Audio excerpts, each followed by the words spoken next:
Hollywood is a vehicle which perpetuates the demonic movement of, let's say, Goldman Sachs, the federal banks that run the world, and it's a monstrous head of a greater narrative that needs to manipulate and control and create fear and create that easy route for everyone to follow. Masculinity holds many virtues around courage, willpower, being able to be a counterforce to tyranny. That is dangerous to a regime, again, which is insecure. A regime which is built with fear as the vehicle to perpetuate a behavior which helps that system. I'm also noticing men are becoming more feeble, less strong. Bone density is decreasing. We're seeing just men generally lose their masculinity. Men are becoming more estrogenic. Men are actually becoming more infertile. Men are becoming less dependable. And worse yet, because the feminist movement loves the recipe of social media because it prides persona. It prides an ability to destroy reputation. It prides an ability to censor and cancel. And sadly, the feminists are very strong at getting you in the comments section, and it's very strong at herding in and trying to destroy your reputation. And as men, reputation is probably one of the biggest points of contention for us. And I think this is what's happening in our society. It's kind of sick that people like this get a lot of recognition, and it's just perpetuating that narrative as well for masculinity, femininity alike, that to be noticed, you have to be super radical. There's no sitting on the fence somewhere in the middle because you get unnoticed. The feminization of men and why it is so damn dangerous. Now, today's video is going to be why it's happening, what it means, how pop culture is cultivating it, and what we can do to fight back. I'm going to show you how I've experienced this in my personal life, and again, give you some anecdotes to take this whole extrapolated chaos and make it easier to understand. Before we jump right in, I just want to say, all right, me lover, thanks for tuning in. I'm Josh, a relationship coach who's been coaching women and men through their relationship lives, from heartbreak through narcissistic patterns, through inner child healing, shadow work, the works, and I'm professional to that degree. So you can hope to trust my opinion on these subjects. Now, I'm observing that men are being feminized in many ways, physically, emotionally, relationally, spiritually, intellectually, the works. But let's hone in on the physical aspect, the hormonal bias. Right now, there's a trans movement, there's LGBTQ+++, I won't go there, but you know, I'm all for libertarian movements. I'm all for people feeling comfortable in their skin. However, I'm not for body dysmorphia, gender dysmorphia, and things that can be combated with general support, general mental health, well-being support, having someone who's speaking on from experience with anxiety and depression and panic attacks. I didn't want to live in my body, kind of wanted to leave the earth, but I've kind of worked through it. It's a tough shit and a hard pill to swallow. I needed support. I needed a loving, nurturing, reassuring support network around me. And I think a lot of people, discouraged by how they're living the narrative that they are in their life, they've hit a rock bottom. The world around them has lied to them, and there's kind of this identity crisis. We kind of lean into it, lean into the chaos, lean into the delusion, lean into the lie, and live out in that lie. And interestingly, there's stats to show that suicide doubles in the bodies of gender dysmorphic people who have taken the new transgender movement, changed their gender and identity, and then couldn't accept themselves later on down line. Now, that's not to say everybody's the same. You know, there is a minority in law, and that's just the power of nature.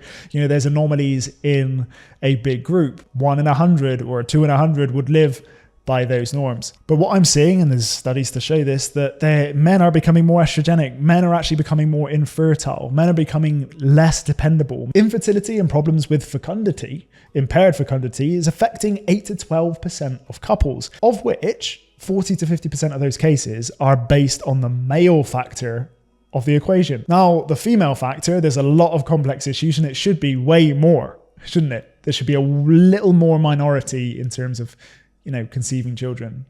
So it's just to show that there's proof in the pudding, proof in the details right here, that men in their biology are failing. I'm also noticing men are becoming more feeble, less strong. Bone density is decreasing. We're seeing just men generally lose their masculinity. And interestingly, I came across a TikTok this morning, which aggrandizes, it celebrates men really supporting their partner, which is fantastic, but definitely taking the stay-at-home dad role, and it's being definitely glamorized. Let's watch this together. When your wife makes more money than you, become a slave servant. She looks miserable. She's living in a nursing lifestyle. So if you are one of these nurses, they have like 24-hour shifts at times. So I don't blame her. And this is goes to show, right? There's a whole argument around this. It's great to see women thriving. Great to see women in the professional space doing very well. In the nursing departments, fantastic. But what I hate to see is that this is becoming a pop movement. That's almost a viral video. Many men are going to use this as a token of an excuse to say, oh, that's normal then. And I love the word folie à deux. It's a French term for saying madness for two. We follow madness. There's also a psychological term for this, and it's called social delirium. We believe what we're seeing is a mirror reflection of actual true reality. And interestingly so, the minority opinion becomes the mass movement. And sadly, for men who haven't got the appetite for growth, for edging the comfort zone, for believing in themselves, for having the willpower, grit, courage to change, they're going to take the token of victimhood, of which is this. Interestingly, I could speak on experience when Jazz was earning more money than me, when I wasn't feeling so self-confident, when I was feeling chaotic in my path, when I was not feeling so purposeful as I was when I first met Jazzy. I was quite happy leaning back until I actually got my act together and found that as I started to pull my finger out my bottom, Jazz started to relax. I earned a bit more money. I got a little bit more clarity of where my direction was going. I took a little bit more inspired action. I'm not to say there's a lot of hard work that goes into creating a domestic haven, but I do see for hundreds of years we've had a law and order that the woman takes care of the domicile. And Aristotle made it plain and simple. Polis was the world where men went out, earned the bread, went out into difficult work, competitive structures, like being doctors, being lawyers, and being in highly competitive environments.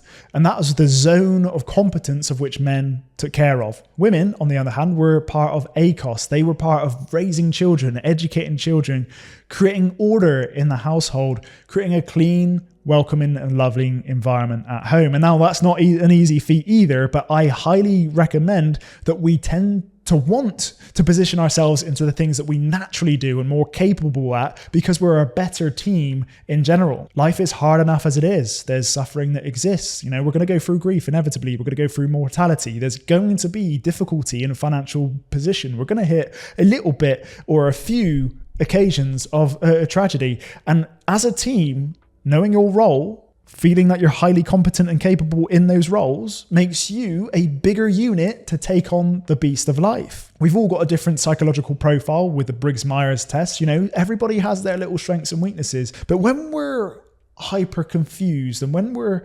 questioning our own roles in reality, we then tend to lose our own sense of intuition, our own compass, and then tend to adopt mass pop culture. And this is the problem, right? When we're seeing TikToks like the one we just watched, when we're seeing pop figures, of which we'll see in a minute, that are leading the space in the vocal opinion, we can really get into that folie à deux state. We can really imagine that as a false authority and follow like sheep. And worse yet, because the feminist movement loves the recipe of social media because it prides persona, it prides an ability to destroy reputation, it prides an ability to censor and cancel. And the whole narrative of toxic masculinity is having men who really seek the validation from women start to question if masculinity is even a right way to live. And sadly, the feminists are very strong at getting you in the comments section, and then very strong at herding in and trying to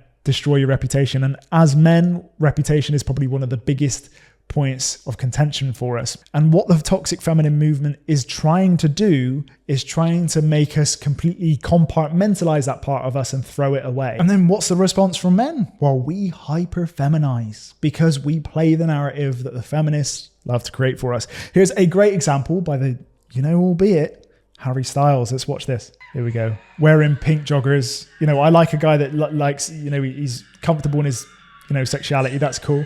Pink lights.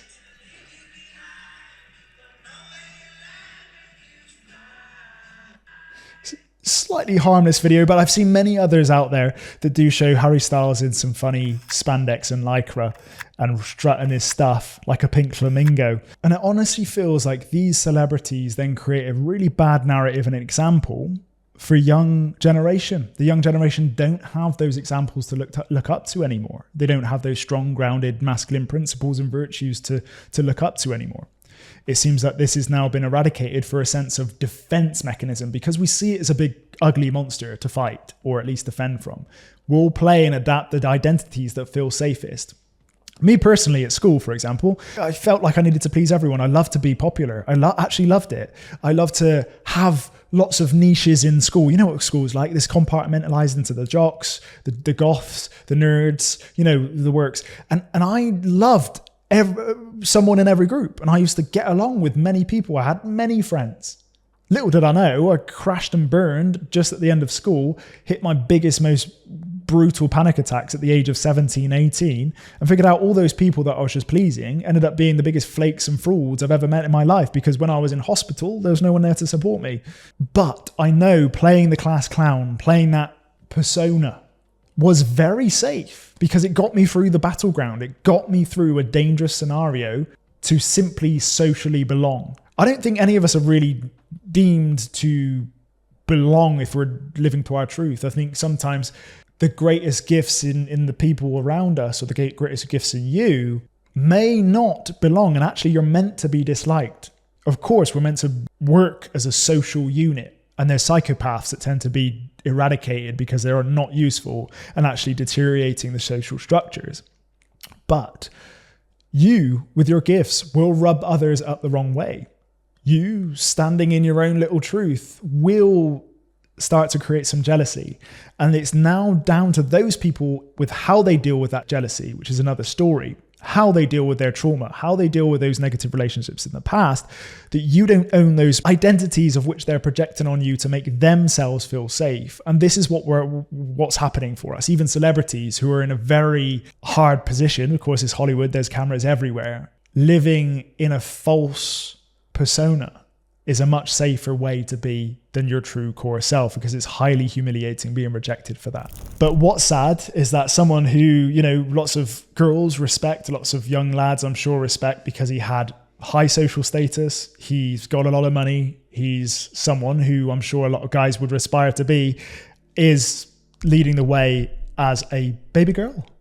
And worse yet, we've got another confused example of a role model in the TikTok space, Dylan Mulvaney. Now, this is just undermining masculinity beyond belief. And again, a spearhead and figurehead for the feminists to use as a great weapon. Here we go. This is Dylan Mulvaney, the artist behind the song Days of Girlhood, which is currently going viral on this app for most of the wrong reasons. And I usually feel like art should speak for itself, if you can even call this song art. But I do think you deserve some context on this one. And I'll also say the fact that both conservatives and liberals would probably agree that this is potentially the most annoying song in the history of ever was no small task. Now, here are the facts. Number 1, was not trying to change the world with this one. Number 2, my comps for the song were Rebecca Black's Friday and Perfect Day from Legally Blonde, because I really wanted it to feel like the opening of like an early 2000s rom-com, because I never saw myself like existing in that world when I was growing up. And number 3, was not trying to like make a substantial music career. This was like a fun project to sort of celebrate the early days of transition and the joy that I found, because so much of my series and my personhood got used against me by really extremist conservative media. And I wanted to find a way to like find the fun and the joy of those initial moments that I had in my transition. And I think so many of the people... And again, I know the messaging in the lyrics is to undermine women and the core values of femininity. That women are just out to, get off their head, feel hungover, take medications. And that is a very clueless way of the feminine and the core healthy feminine to operate. You're designed to make everyone around you feel super safe. That's what my wife's done for me naturally.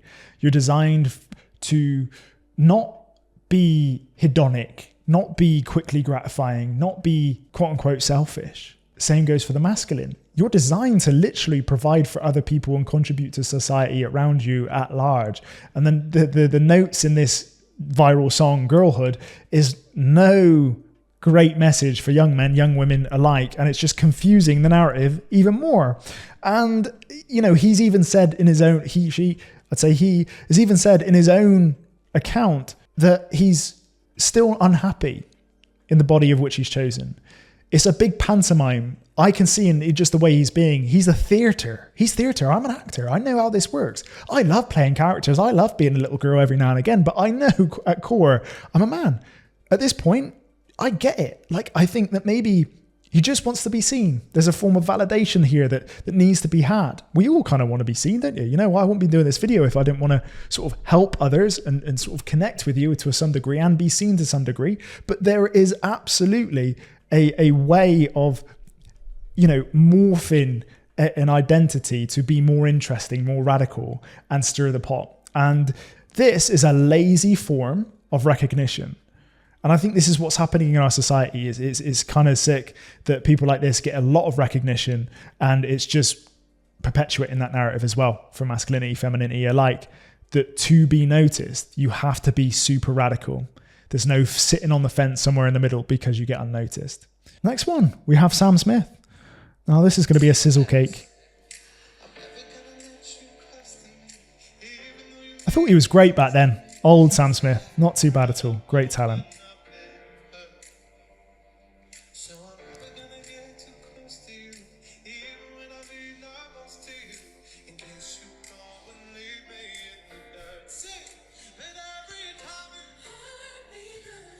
I try.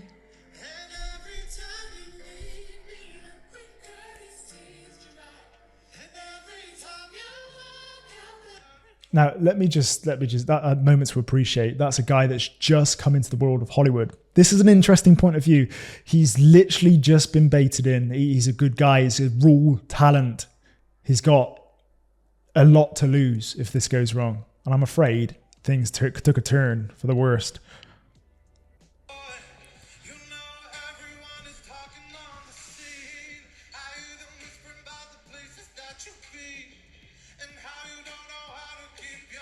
For one, I think the vocals have gone. Totally gone. He's now an entertainer. He's now part of Hollywood. Again, who knows what goes behind closed doors of Hollywood. Hollywood is a vehicle which perpetuates the demonic movement of, let's say, Goldman Sachs, the federal banks that run the world.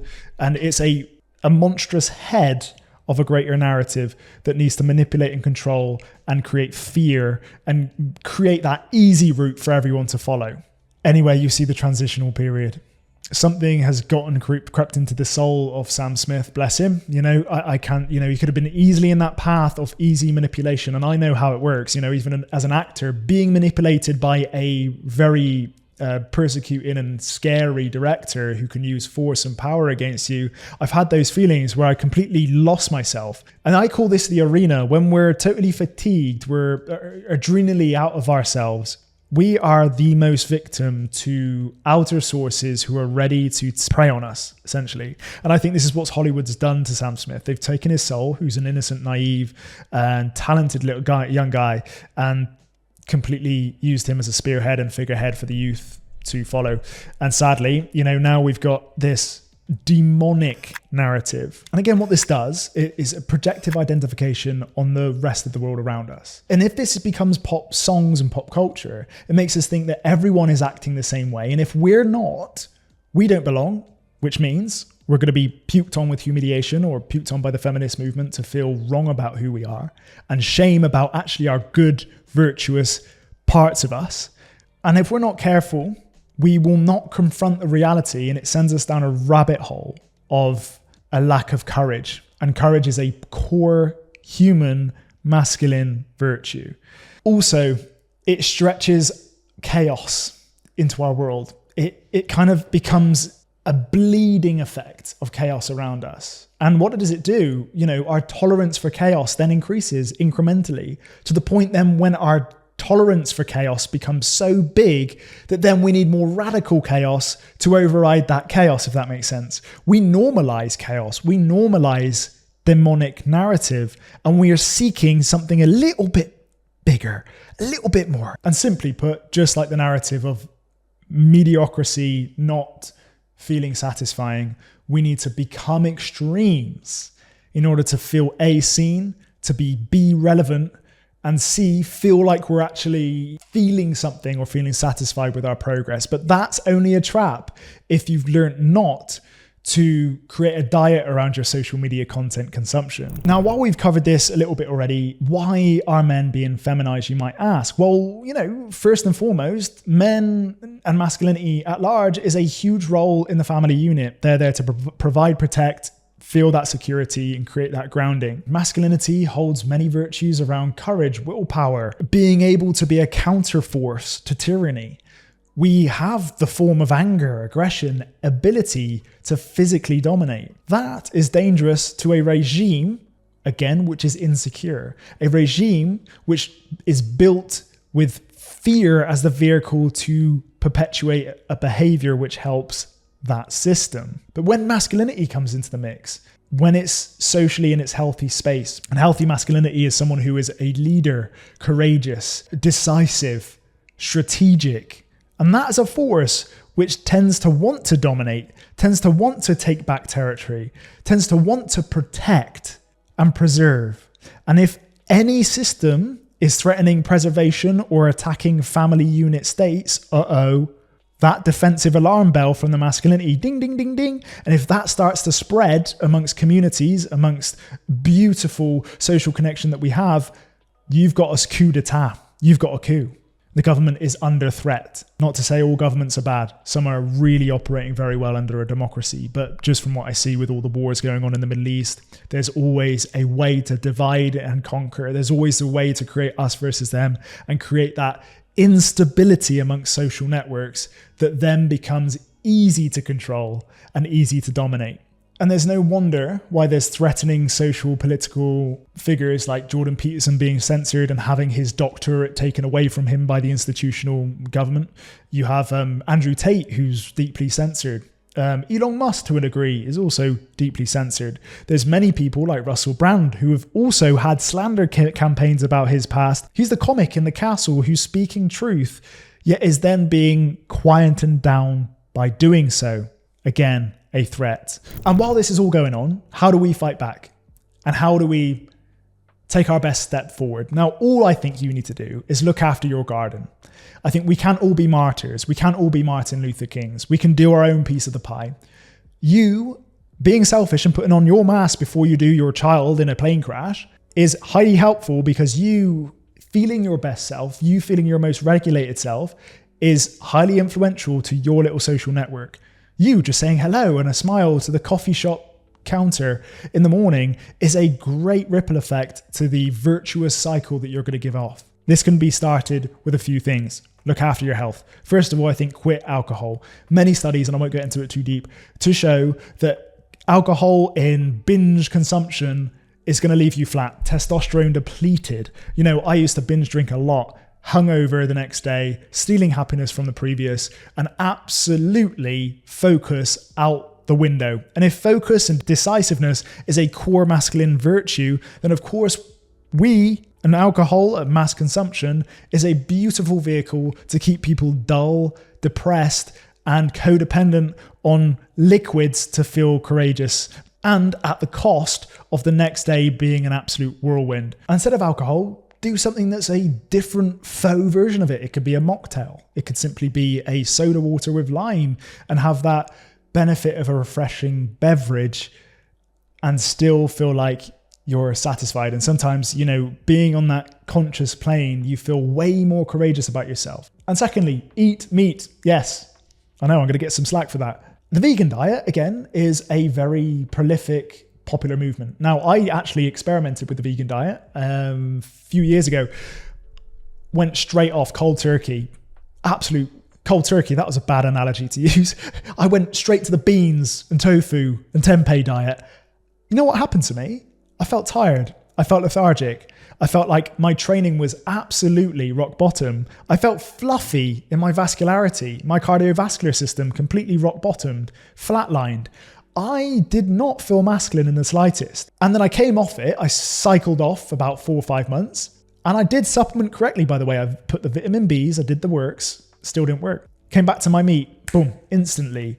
Slept better, trained better, looked better. Absolute core components of self-confidence, core components of literally showing up the next day. Now, there's many studies that the keto diet has done very well against those that deal with anxiety, has dealt with memory loss, has dealt with trauma, for example. They've trialed this in many places to help those with insulin issues. It's an effective way, and again, it's not the most accessible way, and again, it might not work for you, but I've read in The Tools of Titans by Tim Ferriss, it's very commendable. I've not personally tried it, but I definitely recommend a protein-centric breakfast. Try and avoid too much supplementation of protein, but get it as naturally as you can, because it's a great baseline to balance your insulin levels throughout the day, balance your sensitivity to carbohydrates to come.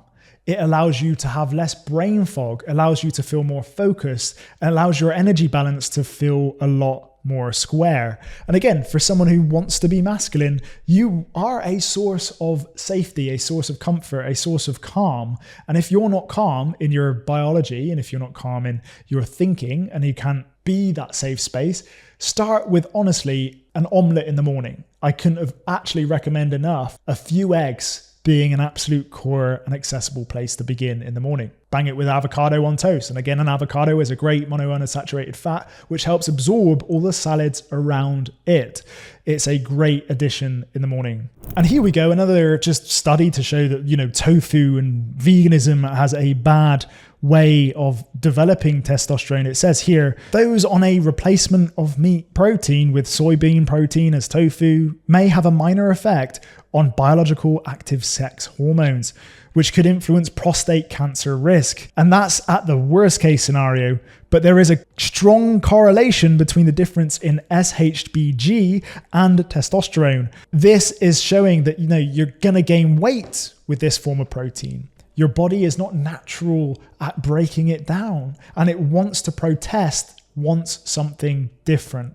And there's a lot of studies and big key figures out there like Michaela Peterson, who's tried the carnivore diet, the lioness diet, and it's said to be very effective of just, eradicating autoimmune disease. So it's an anti-inflammatory response that happens when we're on a protein-centric diet and incorporating leafy greens and meats. And then secondarily on diet, seed oils. This is absolutely known in Asia. Now, I've been living in Asia for the past 5 years. In Thailand specifically, and Bali, I remember eating out quite often in the warungs, in the restaurants, even posh restaurants. And they were using rapeseed oil, canola, and this was giving breakouts on my face, creating a big inflammatory response, especially when I went vegan in the warungs in Bali. I absolutely felt lethargic. Studies have suggested here that dietary rapeseed canola oil suppresses testosterone production and increases plasma aldosterone level in stroke-prone, spontaneously hypertensive rats. That's correlated to humans as well. Now, again, be very cautious about what you're dressing your food with as well. Again, tap water. Have a water purifier. I'm very conscious about the water I drink because there's chemicals, chlorine, metals that really are toxic to you. Eliminate the big four, of which 70 to 80% of the population die when they over the age of 40. Heart disease, cerebrovascular disease, neurodegenerative diseases, and the word we hate, cancer. These are the four that we're actually combating when we're past the age of 40. And for you to do that, another great term is reducing cortisol. The demon and antidote to testosterone is cortisol. So why is our testosterone and masculinity at an all-time low? Potentially because we're a more stressed society than we've ever been. Potentially why it's calling women to work so many hours, calling women to be professional women, because to just pay the bills or pay rent, of which is a stressed housing market right now and a stressed economy at large, we are needing to be dual income households. No wonder the roles are feeling skewed. And again, a society's devilish play to confuse us. So to help relieve cortisol, doing all of the lifestyle changes you can and regaining control of your own life, becoming a controller of that. Because if you don't have a plan, a tyrant will have one for you. And at society at large, they will. And again, when it comes to dieting, this is a very stoic approach. Habits are very much going to help your game. They're highly boring, I must admit. Try and go to one of those holistic dietitians who will hook you up to a machine that shows you what you're intolerant to. cut the tolerances back, we can reverse the inflammatory responses that are happening to our body, which we may have not have had control over. Come back to a blank canvas, reintroduce foods. I'd highly recommend the Whole30 diet to begin, and then reintroduce some of the foods. Definitely begin with a protein-centric breakfast and reintroduce some of those meats into your diet and see how your energy feels. But then back to the alcohol, I highly recommend totally abstaining from alcohol. You may want the odd glass of wine. I think there is science to back that it's beneficial. But I honestly think the act of abstinence builds a muscle of willpower, which is a core proponent of masculinity. If you can abstain, and it's why Ramadan, it's why, Shrove Tuesday with the Christians, our religious activity to grow a muscle of abstaining our instinctual impulses. And it helps then cross over to sex, to lust, to the easy thing rather than putting off the hard. And then that brings me to a good cliffhanger on quitting porn. Now, I, as a teenage boy, was prolific.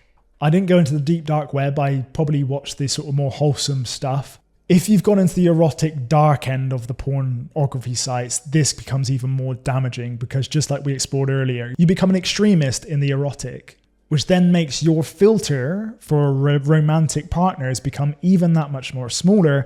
And you're actually welcoming in the dark triad of human psyche, those that are willing to go distances, those that will have no remorse, those that are highly emotionally manipulative, those that may have personality disorders, who are willing to go to those places that don't feel safe. So quitting porn is actually cleaning up your psyche to attract a clean psyche on the opposite end of the table when it comes to dating, for example. And it helps you not bond or expect radical women on the other end of the screen. The top 0.1% of the population you're probably watching. And then it makes you skew your perspective of who your life partner should be and how they should perform in the bedroom. And again, I think life and relationships at large should never be a performance. Performance is actually faking it. Eroticism is different. Adventure is different, but it needs to be mutual. And when we've internalized a fantasy and project that on our partner, it's unfair on them to meet unrealistic expectations, which actually generally aren't healthy. Porn helps men objectify women. Porn also dehumanizes a very sacred part of connection in any relationship. And while it also creates a crippling issue with the lacking ability of handling rejection, porn is easy. It's so convenient. You can have all your desires with a click of the button, and you can get that pleasurous feeling and abdicate happiness. Pleasure seekers then become very, very unhappy people because they're living on a very turbulent cycle of emotional regulation. They're needing really radical experiences to then feel better about themselves the next day. Whereas happiness is very gentle. It's the idea that you are seeking things that are fulfilling you, and you're living an energial life. This is from the book, The Courage to Be Disliked. You're living in the moment. You're more present. And you're enjoying the journey to the top of the mountain rather than seeing the top of the mountain as the achievement that then fulfills you. And that's called the kinetic way of being. Kinetic is when we're seeing our action then create a result. This is a quick recipe for disaster, because then we're judging ourselves on what we achieve and we're judging ourselves on the ends. We're not enjoying the means. And this is when that energy, or the energy of which we're feeling, the progress in which we're making, and the feeling of satisfaction throughout our life is then being beat by quick dopamine impulses and cravings. And I also think we outsource our erotic life online, and I think you can bring that to more human elements and actually source it within your relationship. Surprisingly, with a bit of communication, things can work. There's many things like getting enough sleep, optimize your sleep routine. I love the app called Sleep Timer. It tracks all my sleep. It even shows me sleep talking. It's absolutely hilarious. But here you can see the journal, and it shows you exactly what sleep you're getting throughout the week. And of course, you've heard it all before. You spend about a third of your life in bed. So optimizing that space, making it the right temperature, for example, making it a cool environment, especially as men who are naturally more warm in bed, Make it a cooler environment. Black out your surroundings. Putting earplugs in were an absolute game changer. Breathing properly. If you need to buy nose strips, do so. Again, I couldn't speak for it enough. Working out regularly. Test yourself with weightlifting. Not low intensity, steady state too much. CrossFit is an absolute beautiful thing I've discovered. Any form of sport helps you achieve what Mihai Csikszentmihalyi suggests is flow state, when something is intellectually challenging, emotionally safe and engaging and meaningful. We know we're hitting flow state when time is no concept. You know that when that hour's just flown by. I know video games can do the same thing because it is playing into flow state, but sport and exercise should do the very same thing. I highly recommend just weightlifting, starting wherever you are in your life. And honestly, it changed my life for the better. I felt really confident about myself. I felt like I genuinely could lift up suitcases up the stairs and not feel like a useless twat. Physical fitness is absolute essential. Look at the utilitarian benefits rather than just the hedonic benefits and status benefits that you'll get. Honestly, it's highly useful to be fit. Go out and get it. And there's many things. Deal with your shame, your addictions. I think that's an absolute core masculine trait. When we feel comfortable with our own shame, we're then not going to spew or feel uncomfortable when other people are going to speak up about their own. I think doing some deep inner child work, especially if you're becoming a father or plan to become a father, you definitely want to feel comfortable with your own inner boy playing, your own inner boy needing reassurance, your own inner boy wanting to be creative, your own inner boy being curious about the world around you. Be in tap with him, because then otherwise, if you have regret or resentment with that little inner boy, you're then going to feel disgust when your child comes up to you and becomes quote unquote needy, or your partner comes up to you and wants that reassurance or wants you to be creative or shows off a quirky expressive side of themselves. And if you feel disgusted or repelled, you haven't done enough work. If you don't feel like you're comfortable with your own inner child, you're only going to seek to reject others. I'd highly recommend getting acquainted, loving that little boy in there, because it's always going to be there, and making time for whole play.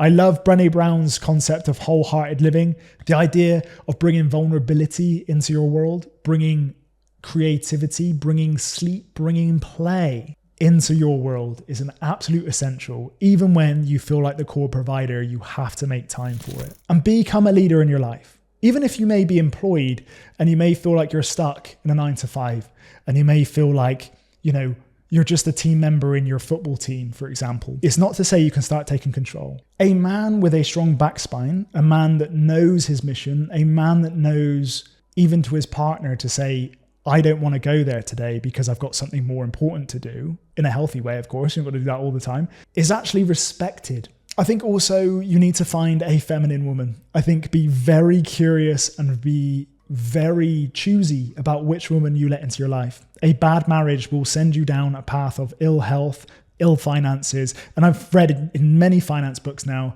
it's not about what investments you choose or which stock funds you put your money into or which cryptocurrency you put your double down bets on. It's the wife which will determine your financial structure. Is she reassuring? Is she the home you want to come back to and refuel to then go back to work the next day? Is she that kind of worthy woman you want to provide for, in terms of then you fighting and finding a meaning worthy to get that promotion, that raise, get that extra client, do the extra digging or the extra piece of content that you didn't want to do today, but you had to because you want that sort of legacy to build, because it really means a lot to you. Really dial into that feminine partner who allows you to step into your masculine, one that really reassures you when you most need it, one that encourages you for your efforts. And with spark and attraction, it's always good to have a masculine role. So do not be tainted by the pop movement of feminization of men. Do your best to protect your inner masculinity and find sources and lifestyle changes that help you become the best man you can be. I think also be conscious about your language, how you speak to yourself, how you speak to your wife, partner, friends around you. Try and eliminate jargon, try and eliminate swear words, and try and eliminate insults and distasteful humor. I think it's really important that you speak to everyone you love with absolute fondness, especially with my wife, for example. I can't imagine speaking to her poorly or like a potty. I always say, dear sweetheart, you don't want your children to see you in that state. And imagine that. Again, if you're here building a tribe or a family, how would you want them to view you acting and be that example for them, especially in your language? So for you to be more masculine and you to be a driver of change, it really is to be a radically protesting being, to live life by your rules. You must be an inner leader.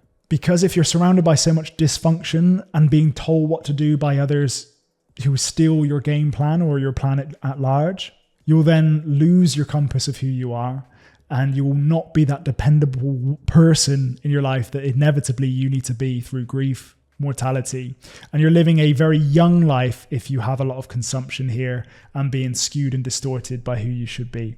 Now, I think this just comes with maturity. I think when you grow up, have more life experiences and learn from your mistakes, you become a more grounded person. So don't be too hard on yourself. And I just wanted to say, I hope this has been a great video for you. I hope this has allowed you to step into your masculine or tick lots of these boxes. Do you think you already have a lot of these boxes ticked? Were you already aware of this narrative going on?